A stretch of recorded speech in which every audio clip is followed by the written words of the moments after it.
वासुदेवा म्हणून तू ते माधवा सगुण स्थिती विराजे हे चक्र चाळकाय धूपती वदवी आता रसाळ युक्ती जेने श्रोते आनंद पावती नवरसाते वेधोनिया मागिले अध्यायी भर्तरीनाथ अवंतिके आला व्यवसायाते ते जननादी पालन यथाश्रुत वदविले महाराजा या परी पुढे कथा गहन वदवी नवरसा सुढाळपण ऐसे वदता रुक्मिणी रमण संतोष चित्ती जाहला तरी आता श्रोती कथारा स्वीकारा श्रवणार्थी व्यावसायिक घेऊन भर्तरी प्रती अवंतिकेसी पातले महाराज की जय अवधूत चिंतनम श्री गुरुदेव दत्तात्रेय महाराज की काशी विश्वनाथ महाराज की पार्वती पते शिवाराम महादेव श्री गोरक्षजारंदर चरपटाशे अभंग काणी भमचंद्राद्याम सौरंगी निवाणक भरतरी संज्ञा भूम्या बबुरु नवनाथ सिद्धा नवनाथ महाराज की जय भक्तमंडळी कथा भाग चाललेला आहे। रात्रीच्या आध्यामध्ये काशीहून गावाकडे आपल्या लेकराचं लग्न करायचं म्हणून मायबाप निघालेले रात्री तुम्ही कथा ऐकलेली येताना त्या मायबापाला चोरायला मारलं जवळ काय डबूर होतं ते मारलं हे केलेलं भरतरी रडू लागला सगळ्यांना कथा ऐकलेली त्या व्यापारी बैलावर काय गोण्या घालून आणू लागले त्या व्यापारी पोटाय उज्जैनी शहराला मग आता काय केलेले उज्जैनीला अवंतिकेला अवंतिके नगराला आणू लागला बाजाराला मग आता काय केलं ते रडायलेलं पाहिलं त्यानंच अंत्यविधी केली देवाचा अवतार असून मायबापही गेले कोणी सांत्वन करायला नाही बघा किती अवघड आहे म्हणून नाव इथं मी नेहमी सांगत असतो लई बेजार झालं तर काय म्हणतात आधी काय म्हणतात ते आधी जर असे हे करावं लागतात ना बेजार व्हावं लागते मग आधी कडे खावं लागतात नंतर पेढे अशा प्रकारे असं सांगताय माया लवकर येत नाही बोलता बोलता मग आता अशा प्रकारे काय केलं किती बेजार झालं देवाचा अवतार आपल्याला वाटते जर असं काही झालं आपण तपश्चर्या करायला 2 तासाची ही वेगळी गोष्ट आहे देव पाहते आपल्याला पुढे मोक्ष प्राप्ती झाल्याशिवाय राहणार नाही फुकट नाही 2 तास इथं बसणं पण देवाला असून हे बघा चुकलं नाही काहीच असं असणार आणि ते करायचं भोग असलेला भोगावच लागते महादेवाच्या याच्यापासून जन्मलेला भरतरीनाथ महादेवाचा मुलगा हे झालेलं इतकं असून सुद्धा हे बघा एवढं भोगावं लागलं देवाच्या लेकराला मग असं काय केलं अवंतिका नगराला आलेले तिथं आल्यावर ते व्यवसाय त्याला समजून सांगू लागले बाबा जन्मलेला माणूस आहे आणि आलेले आता त्याला जे प्रसंग आला त्याला काय करायला टाळावं लागते आणि आपण आपल्या जन्माचं सार्थक करावं लागते संसार करून परमार्थ करावं लागते आणि आपण आपलं हित पाहावं लागते व्यापारी भरतरीनाथाला समजून सांगू लागले कथा रात्रीच्या आध्यामध्ये एवढी झाली आता काय निघते ते ऐकून घेऊ पातले परिग्रामाजवळी करीते झाले शिबिरास्थळी रचोनी गोण्या कनकपट सकळी शिबिरावरी विराजले काय केलेलं गावघरला आलेले आता मुक्काम करायचा बैलावर ते व्यापार करायचा गेलेले गोण्या दोन्ही पण असायच्या ना त्या माल भरलेला त्याने जवळ त्या ठेवलेल्या उतरलेले आणि शिबिर म्हणजे असं असताना त्या ठिकाणी त्याचं वास्तव्य मुक्काम होता त्या ठिकाणी बसलेले बसल्यावर काय झालं ऐकून घ्या ऐसिये परी व्यावसायिक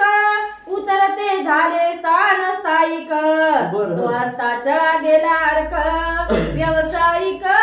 मिळाले मग काय केलेलं संध्याकाळचा पारा झाला मुक्कामाला आले होते उद्याच्याला बाजारामध्ये माल विकायचा होता मग आता हे काय केले उतरलेले मुक्काम केलेला आहे दिवस मावळायला गेलेला आहे संध्याकाळचा पारा झाला काय झाला ऐका अग्नी पेटवून एके ठाई शेक घेते व्यवसायी तो निकट येऊन जंबूक मही कोल्हाळ केला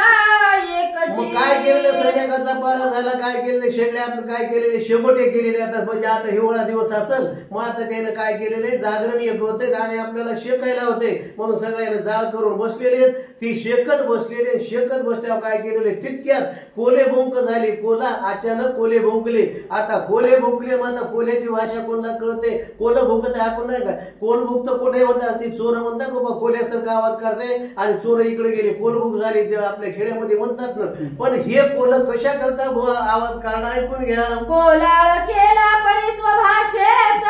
बोलते झाले जंबूक समस्त व्यावसायिक हो या स्थितीत बैसू नका सावध व्हा. काय केलेलं माझं हे बघा त्या खोल्यानं सांगितलेलं हे बघा व्यवसाय व्यापारी हो तुम्ही काय करा या ठिकाणी चोर यायला लागले तर तुम्ही आता विनाकारण आता याच्यावर मोकळ्या मनानं बसू नका किंवा झोपू नका सावधपणानं हे करा. तुम्हाला काय होणार आहे पुढच्या वेळी सांगतो. तुम्हावरी आहे धाडी तस्कर बळी प्रौढी द्रव्य हरून नेतील तातडी सावध होऊनी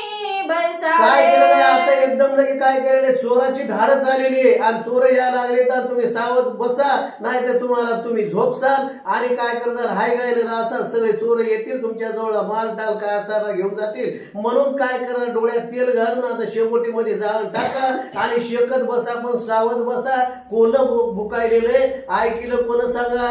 ऐसे जंबूक बोलता वाणी भरतरी ऐकता झाला कानी ऐकताची विचार अंतकरणी करिता झाला महाराजा. काय केलं भाषा कोल्याला कोल भुकत असेल आता कोल्याची भाषा कोल हुशार सगळ्या प्राण्यामध्ये कोल हुशारच असते बरं काय. मग आता काय केलेलं त्याला ऐकू बरं तर त्याला समजू लागली भाषा कारण यानं त्या जनावरांमध्ये लहानपणामध्ये हार्दिक संवासात होता सगळं त्याला मुंगी किडे पाली सर्प सगळ्याच्या भाषा पक्ष्याच्या वंचनाच्या माहित होत्या. याला समजलं याला समजल्यावर काय केलेलं आणि मनामध्ये विचार केला कोलभुक्त अशी व्हा लागली सावध व्हा आणि तुमच्यावर चोर यायला लागले शतानुशत चोर यायला लागले असं ते कोल्यानं म्हणले. भरतरीनाथानं ऐकलं त्याला समजलं ऐसे जंबूक ऐकता वाणी भरतरी ऐकता झाला कानी ऐकताची विचार अंतकरणी करिता झाला महाराजा. मग काय केलं जंबुकानं त्यानं कोल्यानं भूक केलेली त्याला भाषा समजलेली आता कोल्याला समजल्यावर काय केलेले आता हे भरतरीनाथानं ऐकल्या या व्यापाऱ्याला काय सांगता ऐकून घ्या. मनात मने व्यावसायिकांना आपण करिता हो भक्षण तरी या ते श्रुत करून उपकारा ते सारा. मनामध्ये विचार केलेला आहे ज्याचं खावं मीठ त्याचं करावं नीट असं ते म्हणजे त्या काळामध्ये ज्याचं अन्न खावं ना त्या अन्नावर आपण काय केलं परोपकार काहीतरी करायला पाहिजे. अन्नाचे ते खाऊ घातलेले आपण यायचं अन्न खालो आणि आपल्याला माहीत झालंय आपल्याला माहीत झाल्यावर आपण सावध करायला पाहिजे आपण मुकाट्यानं न बसायला पाहिजे. भरतरीनाथ विचार करायला लागले की मातेचा उपकार जेवी फेडी तसे खगेंद्र तेवी व्यावसायिकांचा उपकार जंबुकाचे भाष्यतेची सांगा. माय बापाचा उपकार ठेवलाय फक्त माणसं ठेवणं बघा इतर सोडून नाही तर आमच्या इकडे माय बापचा आला तर हे झाला येतो आज आहे बघा काय केलेलं खगेंद्राला साधणारा गरुडाला विनता माईचं नाव तिचे सुद्धा उपकार विसरला नाही. प्राणी असलेला पखा असलेला असा प्राणी विसरला नाही पण हे दोन पाय आणि बोलायला चांगलं येते सगळं येते पण हेच विसरायला लागलाय. काय म्हणायला लागलाय ऐकून घ्या. मग म्हणे सकळ व्यावसायिका तुम्ही असावध राहू नका तस्कर धाड घालू आले का येत आहे तर तुम्हावर. मग आपण काहीतरी त्याच्या खालेल्या अन्नाचं काहीतरी विचार करायला पाहिजे यायचं खालेलं ना मग त्याला सांगायला बघा तुम्ही असं असावध राहू नका सावधपणानं राहा डोळ्यात तेल घालून जागरण करा. आपल्यावर चोरायची धाड या लागलेली आपल्या जवळ काय माल टाला असं तरी घेऊन जाणारच म्हणून तुम्ही सावध बसा. कोल भुकलेलं ऐकिलं भरतरीनाथ व्यापाऱ्याला सांगू लागले म्हणती कळले कशावरून तरी जंबूक बोले स्वभाषे करून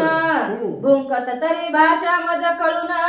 येत आहे महाराजा. भरतरीनाथ म्हणायला तुम्हाला वाटत असेल काय काय म्हणायला लागले काय केलेले मग कशावरून काय आलं ते बघा त्या जंबूक म्हणजे कोल भुकलेलं कोल्याची भाषा मला प्राण्याची सगळ्या प्राण्याची कळती म्हणून हे कळालंय म्हणून तुम्हाला हे सांगायला लागलो. तरी मी तुमचे भक्षिले अन्न म्हणून बदलो गुप्त न ठेवून ऐसे बोले भरतरी वचन विश्वासाते दाटले. मग विश्वास नाही तर पोरगा आता तिथं बसलेलं जंगलात आपण आणलं ना आपलं दान खाणे बघा काही म्हणायला माणूस म्हणत होतं यायनं काय केलं विश्वास फलदायक याच्या बोलण्यावर विश्वास ठेवला व्यापाऱ्याला विश्वास ठेवून काय करायला लागले. मग ते व्यावसायिक जन नाना शस्त्रे करुणी धारण बैसते झाले सावधपणे काष्टवनी मग योजोनिया काय केलं कोणाजवळ शस्त्र असतील आता कुठे आडानात मुक्काम करावं लागते माणूस आपापल्या परीने बाळगूनच असते ना कोणाजवळ काठ्या होत्या काय होते यायनं काय केलं शस्त्र असलेले काढे आपल्या जवळ कोण काठ्या कोण काय असेल काढलेले सज्ज होऊन ते कोण व्यापारी बसले तर पोटी घालून माल भरती सावध पारे देती भवंती तो तस्कर धाडी शतानुशती येऊनिया बरं काय चोर पोहोचले कमी होते का आता तिथं जेव्हा काय केलेलं निघा म्हणलं की आपलं ते एखादं पाहला ते केलेलं शतानुशत म्हणायला लागले असा पण माणूस अंदाजानं काही म्हणतोय शेकड्यानं नसतील तरी काय करते आपण इतकुसं केवढं असू द्या की अरे एवढं होतं म्हणतंय की नाही जर असं माणूस थोडं लावूनच सांगतोय शेकड्यानं चोर आले होते असं त्या भरत माणसानं पाहिलं आणि भरतनाथानं सांगितल्यावर सावध झाले म्हणून म्हणायला लागले नवनाथ महाराज की